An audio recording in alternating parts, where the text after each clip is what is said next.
இப்போ ரீசெண்டாக ஒரு இடத்துல நம்ம சிஎம் சார் அவர்கள் பேசும்போது சொன்னாங்க, என் கேரக்டரையே புரிஞ்சுக்க மாட்டேங்கிறேன். இது சினிமா டயலாக் இல்லையா?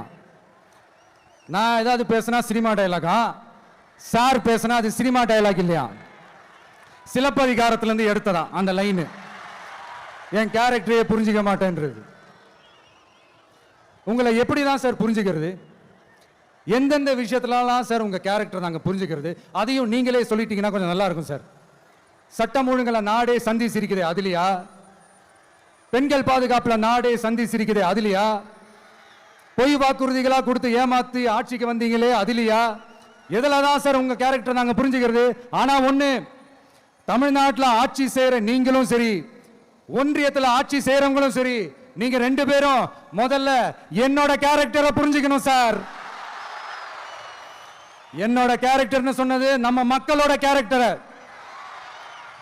2026 சட்டமன்ற தேர்தலோட அந்த கேரக்டரே கொஞ்சம் வேற மாதிரி சார். அதை கொஞ்சம் தயவு செஞ்சு நீங்க புரிஞ்சுக்கணும் சார். புரிஞ்சுக்கலன்னா மக்களே உங்களுக்கு புரிய வைப்பாங்க சார். கான்பிடென்ட்டா இருங்க சார். நல்லதே நடக்கும் சார். வெற்றி நிச்சயம் சார். மீண்டும் சந்திக்கும் வரை நன்றி, வணக்கங்க சார்.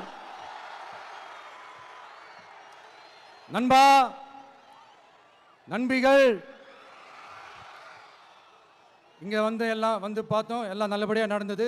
சேஃபா வந்துட்டு சேஃபா வீட்டுக்கு போயிடுங்க. எனக்கு எல்லாத்தையும் விட நீங்க தான் எனக்கு முக்கியம். தயவு செஞ்சு சேஃப்டியா போயிட்டு வாங்க.